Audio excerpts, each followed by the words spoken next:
नमस्कार, एनटिभी कोहलपुर समाचारमा स्वागत छ। म पुरुषोत्तम सापकोटा र सांकेतिकरणका लागि हुनुहुन्छ दोबासे दिपा थापा। नेपाली नागरिकको अपनत्व बोकेको वर्तमान संविधानका धेरै राम्रा पक्ष छन्, तर संविधानमा उल्लेखित अधिकारको उपयोगबाट वञ्चित हुन परेको कतिपय वर्ग समुदायको गुनासो छ।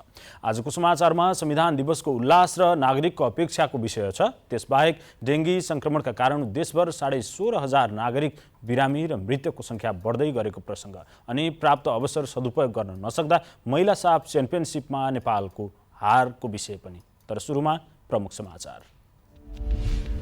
नेपालको वर्तमान संविधानले निर्दिष्ट गरेका मौलिक हक कार्यान्वयनमा चुनौती उस्तै, संविधानमाथिका अवाञ्छित प्रहारलाई मूल्याङ्कन गर्न आग्रह।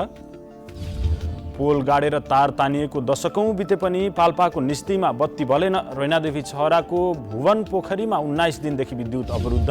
कैलाली र कञ्चनपुरका बाढी पीडितलाई हिलो र पानी जमेका घरमा फर्कन सकस। गर्भवती र सुत्केरीलाई समस्या, राहत दिने प्रदेश सरकारको तयारी। बेलायती महारानी एलिजाबेथको अन्त्येष्टि अन्तर्गत शवयात्रा चल्दै, राजकीय अन्तिम संस्कारमा विश्वका शीर्ष नेताहरू समेत सहभागी। र साफ महिला च्याम्पियनसिपको उपाधि उचाल्ने अवसर नेपालले गुमायो। फाइनल खेलमा बङ्गलादेशसँग 3-1 गोल अन्तरले पराजित।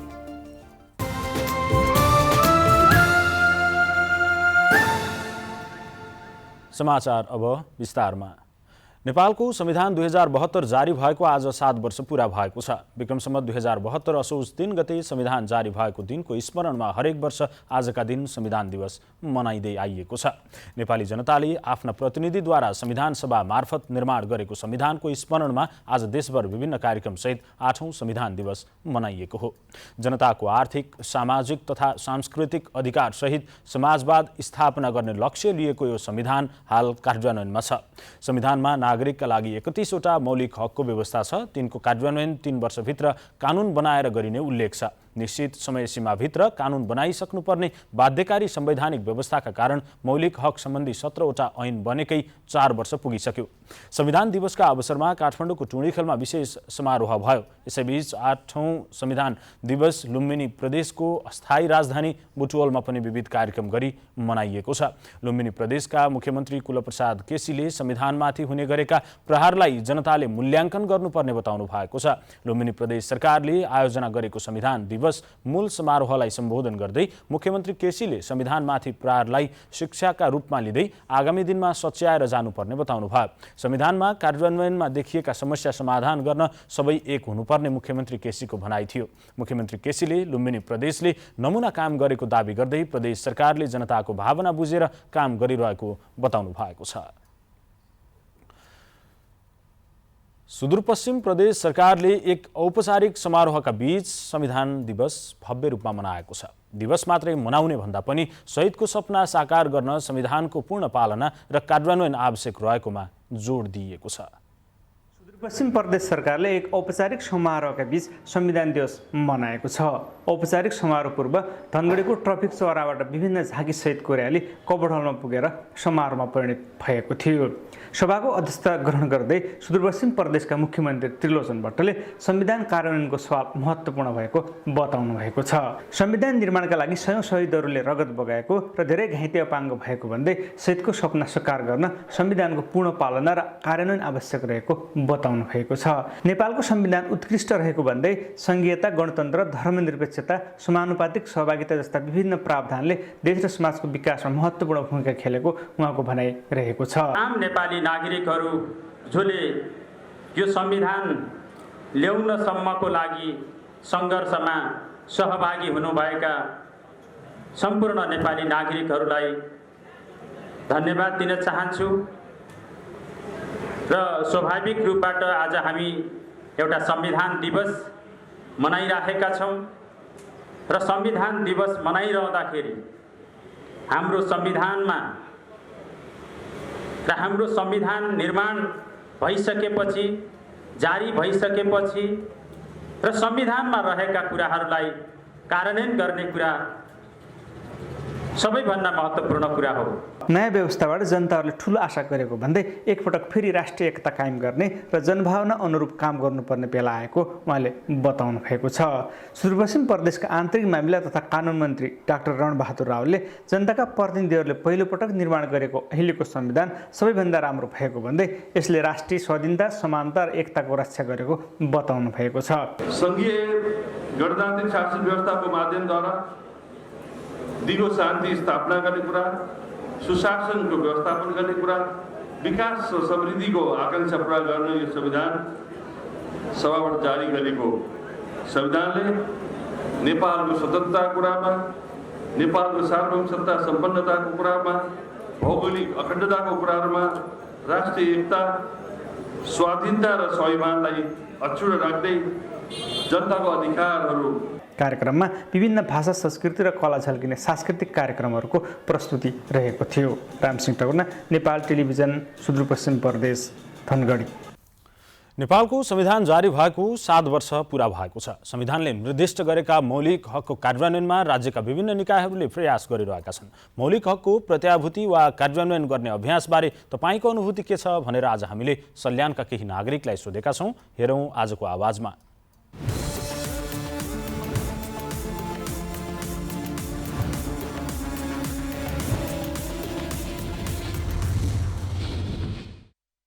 यो खास गरी नेपालको संविधान 2072ले जुन मौलिक अधिकारहरूको व्याख्या गरेको छ त्यो विषयमा खास गरी कार्यान्वयनको पक्षमा अलि फितलो नै मानिन्छ।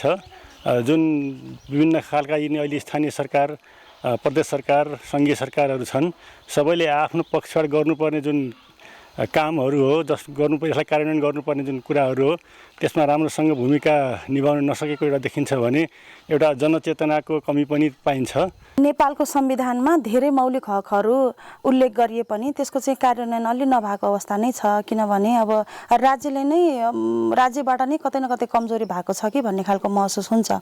अहिले चाहिँ हाम्रो तिनै तहको सरकार हैन, स्थानीय, त्यसपछि प्रदेश, सङ्घीय सरकारले पनि त्यस्ता खालका यो मौलिक हकहरूलाई प्रत्याभूति गराउने हिसाबको कामहरू, त्यो कार्यान्वयनहरू अलि नगरेको देखिन्छ। धेरै किसिमका चाहिँ दलहरू आएका छन्। तिनै दलहरूको कारणले गर्दाखेरि एउटा मुख चाहिँ पूर्व फर्केको छ, एउटा मुख चाहिँ पश्चिम फर्केको छ, एउटा मुख चाहिँ उत्तर फर्केको छ, एउटा मुख चाहिँ दक्षिण फर्केको छ। यस्ता 10वटा दिशा छन् यो उसमा पृथ्वीमा। 10वटै दिशातिर फर्केका नेताहरू भएको कारणले गर्दाखेरि संविधान चाहिँ कार्यान्वयनमा चाहिँ ल्याउन नसकेको कारण यो हो। शिक्षाका कुराहरू छन्, रोजगारीका कुरा छन्, घाँसबास कपासका कुराहरू छन्।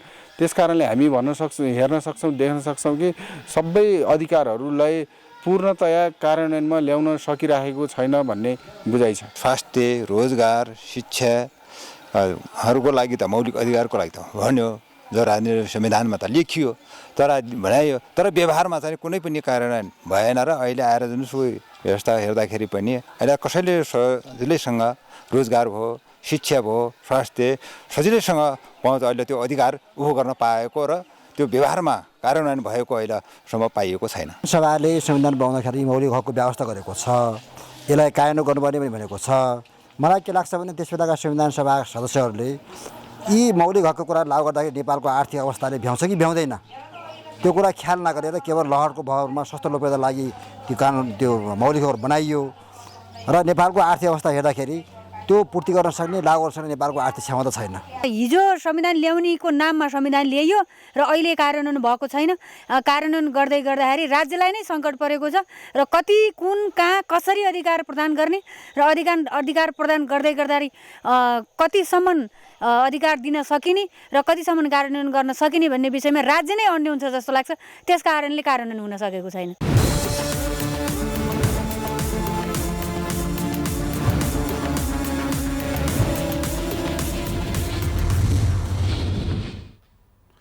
पाल्पाको निजदी गाउँपालिकाका स्थानीय बिजुली बत्तीको उपयोग गर्नबाट वञ्चित भएका छन्। विद्युतीकरण नहुँदा स्थानीयहरू टुक्कीको भरमा जीवनयापन गरिरहेका छन्। बिजुलीको पोल गाडेर तार तानिएको दशकौँ बिते पनि राष्ट्रिय प्रसारणसँग लाइन नजोडिएका कारण अन्धकारमा रात बिताउनु परेको निजदी 5 सिन्दुरेका स्थानीय टेकबहादुर राणाले बताउनु भएको छ। बिजुलीको अभावमा खानेपानी समेत उपभोग गर्न नपाएका स्थानीयवासीहरू घाम नलागेको दिन सञ्चार सम्पर्कबाट समेत वञ्चित हुने गरेका छन्। निजदी गाउँपालिका वडा नम्बर 3 देखि 7 नम्बर वडाका झिरुबास, मितियाल, अर्चले, गल्धा र ज्यामिरेमा विद्युतीकरण नभएको गाउँपालिकाका अध्यक्ष मुक्तबहादुर सारूले जानकारी दिनुभयो। ठेकेदार कम्पनीले समयमा काम नगर्दा र विद्युत प्राधिकरणले ट्रान्सफर्मर समयमै उपलब्ध नगराउँदा काम रोकिएको गाउँपालिकाका अध्यक्ष सारूको भनाइ छ। यसैबीच पाल्पाको रैनादेवी छहरा गाउँपालिका 3 भुवन पोखरीमा 19 दिनदेखि विद्युत सेवा अवरुद्ध भएको छ। भुवन पोखरीको अर्सौदी, दमार, ढुकुर खोला, नयाँ बस्ती सहित 71 घर परिवार 19 दिनदेखि विद्युत सेवा प्रयोग गर्नबाट वञ्चित भएका छन्। प्रमुख दलहरूले प्रतिनिधि सभा र प्रदेश सभा सदस्य चुनावको समानुपातिक तर्फको बन्द सूची आज बुझाएका छन्। निर्वाचन आयोगले बन्द सूची बुझाउन हिजो र आजको कार्यतालिका बनाएकोमा पहिलो दिन हिजो साना दलले मात्रै बन्द सूची बुझाएका थिए। बन्द सूची असोज 16 गतेसम्म सच्याउन मिल्ने भएकाले बुझाइएको नाम नै अन्तिम भने हुने छैन। आयोगका अनुसार प्रतिनिधि सभाको समानुपातिकका लागि 76 दलका 68 वटा निवेदन परेका थिए। निवेदन दिएका सबै दलले बन्द सूची बुझाएमा समानुपातिकका उम्मेद्वार मात्रै झण्डै 20,000 हुने आयोगको अनुमान छ। समाचारको क्रम जारी नै छ। अहिलेलाई एकैछिनको विश्राम।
विश्रामपछि समाचारमा पुनः स्वागत छ। अब बाँकी समाचार।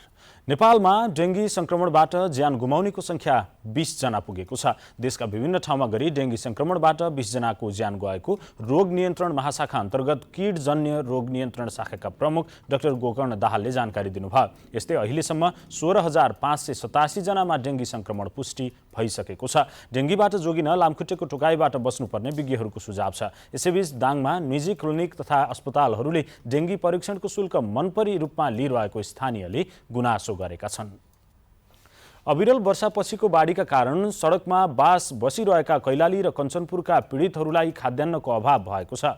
नदीमा पानी घटे पनि घर डुबानमा परेकाले घरभित्र हिलो र पानी जमेका कारण घरभित्र बस्न नसकिने स्थानीयहरूले बताएका छन्। उनीहरू कोही आफन्त कहाँ बसिरहेका छन् भने कोही बाटोमै त्रिपाल टाँगेर बस्न बाध्य छन्। आश्रय लिएर बसिरहेका मध्ये गर्भवती तथा सुत्केरीलाई समस्या भइरहेको छ। यसैबीच सुदूरपश्चिममा गत शुक्रबार गएको बाढी पहिरोमा परि 26 जनाको मृत्यु भएको छ। बाढी र पहिरोमा परि 3 जिल्लामा 4,500 भन्दा बढी परिवार विस्थापित भएका छन्। आन्तरिक मामिला तथा कानुन मन्त्रालयका अनुसार कैलालीमा 4,050, कञ्चनपुरमा 420 र अछाममा 24 परिवार विस्थापित भएका हुन्। बाढी र पहिरोका कारण ज्यान गुमाएका परिवारलाई प्रदेश सरकारले जनही 1 लाख रुपियाँ दिने निर्णय गरेको छ। प्रदेश विपद कार्य समितिको बैठकले मृतकका परिवारलाई 1 लाख र 20,000 थप क्रिया खर्च उपलब्ध गराउने निर्णय गरेको प्रदेश सरकारका आन्तरिक मामिला तथा कानुन मन्त्री डाक्टर रणबहादुर रावलले जानकारी दिनुभयो। खेतमा बिक्रीका लागि तयार भएको केराले बजार नपाएपछि पश्चिम नवलपरासीका केरा किसान आन्दोलित भएका छन्। भारतीय केरा भित्रिएका कारण नेपाली केराको बिक्री ठप्प भएको भन्दै केरा जोन क्षेत्र घोषणा गरिएको सुस्ता र प्रतापपुरका किसान आन्दोलित भएका हुन्। पत्रकार सम्मेलनको आयोजना गरी किसानहरूले आजदेखि भारतबाट भित्रिने केरा नियन्त्रणमा लिन सुरु गर्ने चेतावनी समेत दिएका छन्। तिनै तहका सरकारलाई पटक पटक भारतीय केराको आयात रोकी नेपाली केराको बजारीकरण गरिदिन माग गरे पनि सुनवाई नभएका कारण आन्दोलनमा उत्रिनु परेको केरा उत्पादक संघ नवलपरासीका अध्यक्ष लखु यादवले बताउनु भएको छ। पछिल्लो समय पाल्पामा कुरिलो खेती फस्टाउन थालेको छ। आयुर्वेद फाइदा र कम लगानीमा राम्रो आम्दानी हुन थालेपछि कृषकहरूको आकर्षण त्यसतर्फ बढेको हो। यसको महत्त्व र फाइदा बुझेपछि कृषकले कुरिलो खेती सुरु गर्न थालेका छन्। परम्परागत खेतीभन्दा बढी उत्पादन गर्न सकिने र बजारमा पनि माग बढ्दै गएका कारण कृषकहरूको कुरिलो खेतीतर्फ आकर्षण बढेको छ। कुरिलो खेती अहिले जिल्लाको बगनासकाली, रामपुर, रम्बा, रेब्दीकोट र रैनादेवी लगायतका स्थानीय तहका कृषकहरूले पनि विस्तार गर्दै लगेका छन्। कम लगानीमा बढी फाइदा लिन सकिने कुरिलो प्रति केजी 5 देखि 700 रुपियाँसम्म बिक्री हुने कृषकहरूको भनाइ छ। खेतबारीमा कृषकले लगाएको मकै, दलहन, फलफूल र तरकारीमा जङ्गली जनावर बाँदर, बँदेल, मृग र ऋणले क्षति पुर्याउन थालेसँगै पाल्पाले कृषक वैकल्पिक बाली कुरिलो खेतीतर्फ लागेका हुन्। मेरो श्रीमान विदेश हुनुहुन्थ्यो, विदेशबाट काम गर्न नसकेको अवस्थामा फर्किएर आउनुभयो। अब घरमा बसेर के गर्ने त? अब यही कुटो कोदालो, यही कुरिलो खुर्सानी हामीले लगाएर व्यावसायिक बनेर छोराछोरीलाई राम्रो व्यावसायिक पढाउन लेखाउन आँटेको छु सर। कुरिलो लगाएको छु 1700 अनि मकै छरिन्थ्यो, मकै पनि राम्रो हुन्थ्यो, बाँदरले रहन दिएन, बाँदरले खाइदियो, जोगाउन सकिएन, त्यस कारणले यहाँ कुरिलो लगाएको अहिले। कुरिलोको नियमित सेवनले रोग प्रतिरोधात्मक क्षमता बढाउने हुँदा यसको माग बढ्दै गएको किसानको अनुभव छ। तरकारीको रूपमा प्रयोग गरिने कुरिलोबाट कृषकहरूले एक सिजनमा 50 देखि 1 लाख रुपियाँसम्म आम्दानी गर्न सफल भएका छन्। अहिले कोदालोबाट खनिन्थ्यो भने अहिले मेसिनबाट यसको चाहिँ बिरुवा रोप्ने, एक खाडल खनेर बिरुवा रोप्ने कामको सुरुवात गऱ्यौँ। बजारको निम्ति हामीले चाहिँ विभिन्न यो चाहिँ कम्पनीहरू, निजी व्यापारीहरूसँग पनि समन्वय सहकार्य गऱ्यौँ र अरू रोग विषादीको विषयमा पनि यो कार्यालयले हामीलाई देश विदेशका विज्ञ ल्याएर एउटा चाहिँ समूह नै पेज नै मतलब ग्रुप नै बनाएर हामीले चाहिँ यसको अनुभव आदान प्रदान, रोगका समस्याको निराकरण गर्ने चाहिँ अभ्यास गरेका छौँ। मुख्य नगदे बालीका रूपमा अघि सारिएको कुरिलो खेतीमा यस क्षेत्रका कृषकहरूले 100 रोपनी क्षेत्रफलमा व्यावसायिक खेती गर्दै आएका छन्। क्षेत्र विस्तार र चक्लाबन्दी कार्यक्रम मार्फत कुरिलो खेती फस्टाएको बताउनुहुन्छ प्रधानमन्त्री कृषि आधुनिकीकरण परियोजना पाल्पाका प्रमुख दीपक भट्टराई। हामीले बराङ्दी क्षेत्रमा मात्रै हाम्रो क्षेत्र विस्तार कार्यक्रम र चक्लाबन्दी कार्यक्रम मार्फत 100 रोपनी भन्दा बढी क्षेत्रफलमा चाहिँ कुरिलो खेती भएको छ र यो क्षेत्र भनेको पाल्पा जिल्लामा अलिकति कुरिलो खेतीमा चाहिँ अलिकति व्यावसायिकताको बामे सर्दै गरेको क्षेत्र हो र अलिकति कुरिलो खेतीको पनि सामान्य ज्ञान र यसको व्यावसायिकताको बारेमा कृषकहरूमा अलिकति सचेतना रहेको थियो। त्यसैले गर्दाखेरि यस क्षेत्रबाटै हामीले कुरिलोको चाहिँ व्यावसायिकतालाई सुरु गर्ने निधो गऱ्यौँ र यस क्षेत्रमा अहिले हामीले कुरिलो प्रवर्धन कार्यक्रम सञ्चालन गरिरहेका छौँ। वन्यजन्तुबाट जोगाउन वैकल्पिक खेती गरेका यहाँका कृषकले जस्तै अन्य स्थानीय तहका कृषकले पनि वैकल्पिक खेतीको कार्यक्रम ल्याउन सकेको खण्डमा आम्दानीको बलियो ढोका खुल्ने सम्भावना देखिन्छ।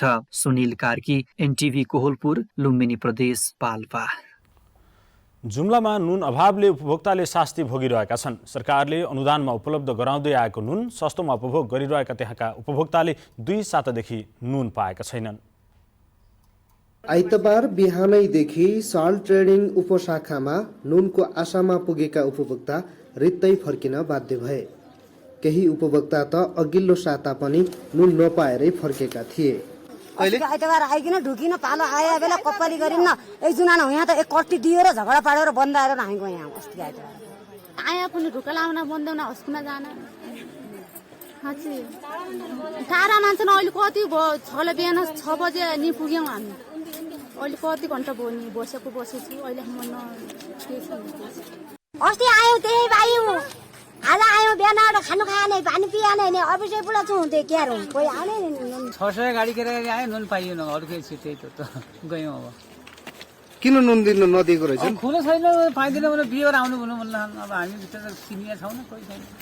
नयाँ आर्थिक वर्ष लागेदेखि साताको आइतबार मात्रै साल ट्रेडिङ उपशाखा जुम्लाले प्रति व्यक्ति 5 केजी नुन वितरण गर्दै आएको थियो। तर हाल जम्मा 10 क्विन्टल नुन मात्रै मौजदात रहेकाले वितरण रोकिएको बताइएको छ। ढुवानी दर रेटमा मूल्य वृद्धि नहुँदाखेरि जुन हाम्रो 2300 क्विन्टल जो यो सदरमुकामको लागि र 800 क्विन्टल नुन चाहिँ डिपो कार्यालय नराकोटको लागि थप भएको थियो। त्यो कोटा चाहिँ उसले चाहिँ ढुवानीकर्ताले के भयो भने ढुवानीको मूल्य चाहिँ वृद्धि नभएको कारणले गर्दाखेरि उसले ढुवानी गर्न नसकेको अवस्थाले गर्दा अघिल्लो आर्थिक वर्षकै नुनले चाहिँ हामीले अहिलेसम्म चाहिँ भदौ मसान्तसम्म चाहिँ हामीले चाहिँ भ्यायौँ होइन। चालू आर्थिक वर्षको लागि 2500 क्विन्टल ढुवानी हुनुपर्नेमा हाल स्वीकृत भएको 340 क्विन्टल नुन जुम्ला नपुगेसम्म वितरण गर्ने अवस्था नरहेको उपशाखा प्रमुख खगेन्द्र बहादुर मल्लले बताउनुभयो। यही आर्थिक वर्षमा जुम्लाको नोराकोट डिपोका लागि 700 क्विन्टल र गोरुचौर कनाका सुन्दरीका लागि 1000 क्विन्टल नुन ढुवानी भई आउन बाँकी रहेको प्रमुख मल्लले बताउनुभयो। विगतका वर्षहरूमा जुम्लामा चामल र नुनको खासै अभाव हुँदैन थियो। यो वर्ष भने पेट्रोलियम पदार्थमा मूल्य वृद्धि भएपछि ढुवानी रोकिएको बताइएको छ। कारण जेसुकै भए पनि उपभोक्तालाई शास्ति नहुने कुरामा साल ट्रेडिङले ध्यान दिनुपर्छ। रतन नेपाली, नेपाल टेलिभिजन, कर्णाली प्रदेश, जुम्ला। सामुदायिक विद्यालयको शैक्षिक गुणस्तरमा सुधार ल्याउन विद्यार्थी छनौटको काम थालिएको छ। कक्षा 1 देखि 3 सम्म अध्ययन गर्दै आएका बालबालिकाहरूको शारीरिक तथा मानसिक समस्या पहिचान गरी गुणस्तरीय शिक्षा दिन यो काम सुरु गरिएको हो। सरकारले दाङसहित देशका 10 जिल्लाका विद्यार्थीमा सुरु गरेको कामले बालबालिकाको पढाइमा सुधार ल्याउने देखिएको छ। सामुदायिक विद्यालयमा अध्ययनरत विद्यार्थीको पढाइमा गुणस्तरीयता ल्याउन विद्यार्थी छनौटको काम थालिएको छ। कक्षा 1 देखि 3 सम्म अध्ययन गर्दै आएका बालबालिकामा देखिने शारीरिक मानसिक जस्ता रोग पत्ता लगाई सोही अनुसार शिक्षण गर्ने उद्देश्यले दाङ जिल्लाभरि विद्यार्थी छान्ने काम भइरहेको छ। नेपाल सरकार शिक्षा विज्ञान तथा प्रविधि मन्त्रालय, शिक्षासँग काम गर्ने गैर सरकारी संस्था र स्थानीय तहको सहयोगमा काम हुँदै आएको छ। प्रत्येक विद्यालयमा छुट्टा छुट्टै समिति गठन गरी दृष्टिविहीन, सुस्त सर्वन, शारीरिक अपाङ्ग र बौद्धिक अपाङ्ग भएका बालबालिकाको पहिचान गरी सोही अनुसार पठन पाठनको काम थालिएको बङ्गलाचुली गाउँपालिका दाङका अध्यक्ष तुलसीराम पुन बताउनुहुन्छ। शिक्षामा चाहिँ अगाडि बढाउने र उनीहरूलाई पनि अरू सबल बनाउने कुरामा गाउँपालिका खास गरी स्थानीय तहको यो जिम्मेवारी अन्तर्गत जिल्लाका 405 सामुदायिक विद्यालयका 32,361 जना बालबालिका पहिलो चरणको छनौटमा परेका छन्। त्यसमध्ये 398 जना विद्यार्थीमा शारीरिक तथा मानसिक समस्या देखा परेको छ। शारीरिक अपाङ्ग भएका बालबालिकालाई अपाङ्ग परिचय पत्र दिने र अन्य समस्या भएका विद्यार्थीलाई वैकल्पिक शैक्षिक योजना मार्फत पठन सिप सहजीकरण सुरु गरिएको तुलसीपुर उपमहानगरपालिकाका प्रमुख टीकाराम खड्काको भनाइ छ।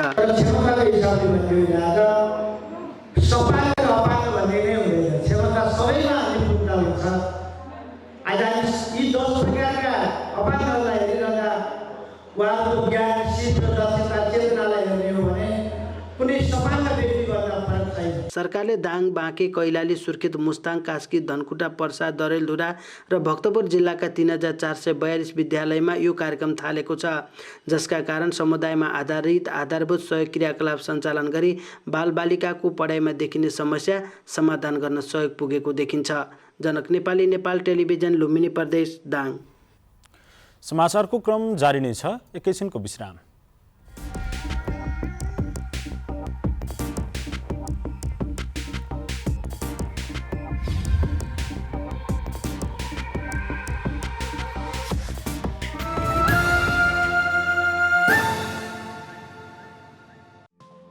केही नयाँ, केही फरक।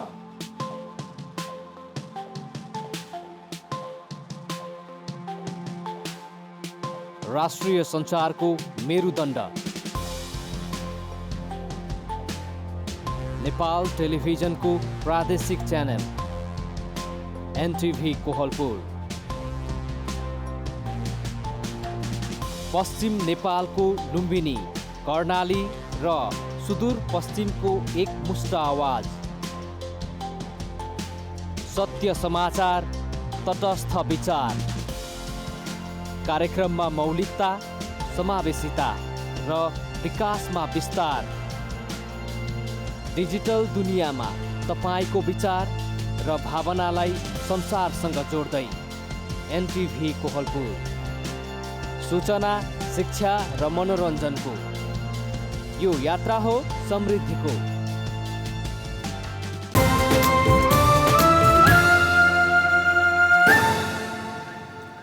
तपाईं एनटिभी कोहलपुर हेर्दै हुनुहुन्छ। अब बाँकी समाचार। पछिल्लो 24 घण्टामा 91 जनामा कोरोना भाइरसको संक्रमण पुष्टि भएको छ। PCR र एन्टिजेन गरी 3924 जनाको नमुना परीक्षण गर्दा 91 जनामा संक्रमण पुष्टि भएको स्वास्थ्य तथा जनसङ्ख्या मन्त्रालयले जनाएको छ। यही अवधिमा 165 जना संक्रमित निको भएका छन्। 24 घण्टामा कोरोना संक्रमणका कारण कसैको पनि ज्यान नगएको स्वास्थ्य मन्त्रालयको तथ्याङ्कमा उल्लेख छ। अहिले नेपालमा 1740 जना कोरोनाका सक्रिय संक्रमित रहेका छन्। अब अन्तर्राष्ट्रिय समाचार।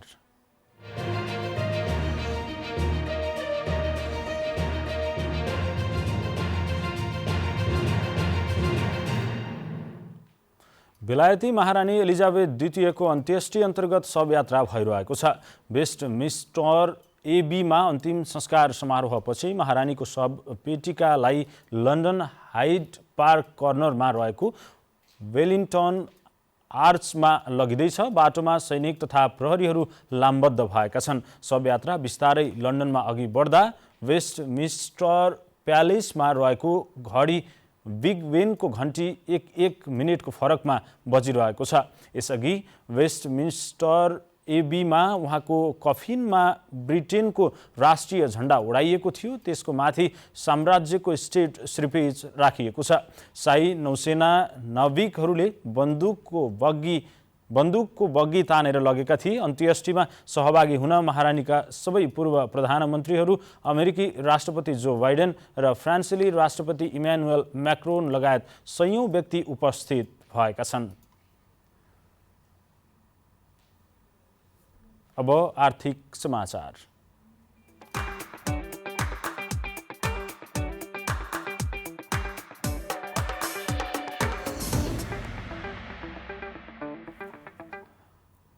सुनको मूल्य आज तोलामा 400 रुपियाँले घटेर प्रति तोला 91,400 रुपियाँमा कारोबार भएको नेपाल सुनचाँदी व्यवसायी महासङ्घले जनाएको छ। यस्तै आज चाँदीको मूल्य पनि घटेको छ। तोलामा 10 रुपियाँ घटेर चाँदीको मूल्य आज 1175 रुपियाँमा कारोबार भएको महासङ्घले जनाएको छ। अब खेलकुद समाचार।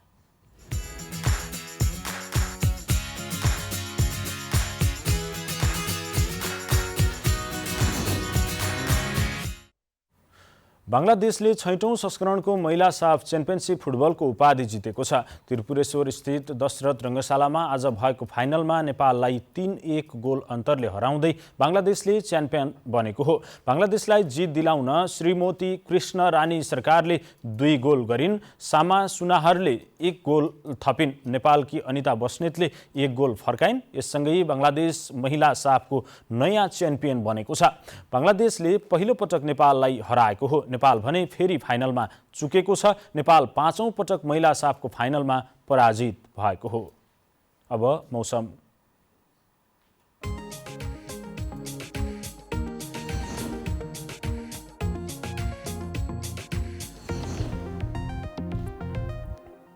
आज देशभर आंशिकदेखि सामान्यतया बदली रही देशका केही स्थानहरूमा मेघगर्जन चट्याङसहित हल्कादेखि मध्यम वर्षा भयो। यस्तै आज राति देशका पहाडी भूभागमा आंशिकदेखि सामान्यतया बदली रही बाँकी भूभागमा आंशिक बदली रहनेछ। अब मौसम सम्बन्धी थप विवरण।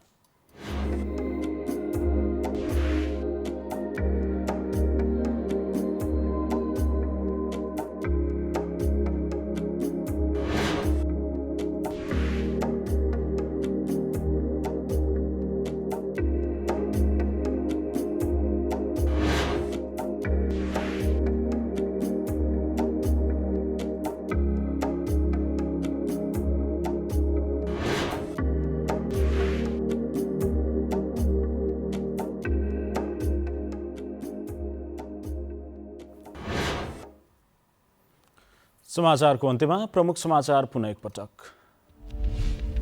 नेपालको वर्तमान संविधानले निर्दिष्ट गरेका मौलिक हक कार्यान्वयनमा चुनौती उस्तै संविधान माथिका अवांछित प्रहारलाई मूल्याङ्कन गर्न आग्रह। पोल गाडेर तार तानिएको दशकौं बिते पनि पाल्पाको निस्तीमा बत्ती बलेन। रैनादेवी छहराको भुवन पोखरीमा 19 दिनदेखि विद्युत अवरुद्ध। कैलाली र कञ्चनपुरका बाढी पीडितहरूलाई हिलो र पानी जमेका घरमा फर्कन सकस। गर्भवती र सुत्केरी महिलालाई समस्या, राहत दिने प्रदेश सरकारको तयारी। बेलायती महारानी एलिजाबेथको अन्त्येष्टि अन्तर्गत शवयात्रा चल्दै राजकीय अन्तिम संस्कारमा विश्वका शीर्ष नेताहरू समेत सहभागी र साफ महिला च्याम्पियनसिपको उपाधि उचाल्ने अवसर नेपालले गुमायो। फाइनल खेलमा बङ्गलादेशसँग 3-1 गोल अन्तरले पराजित।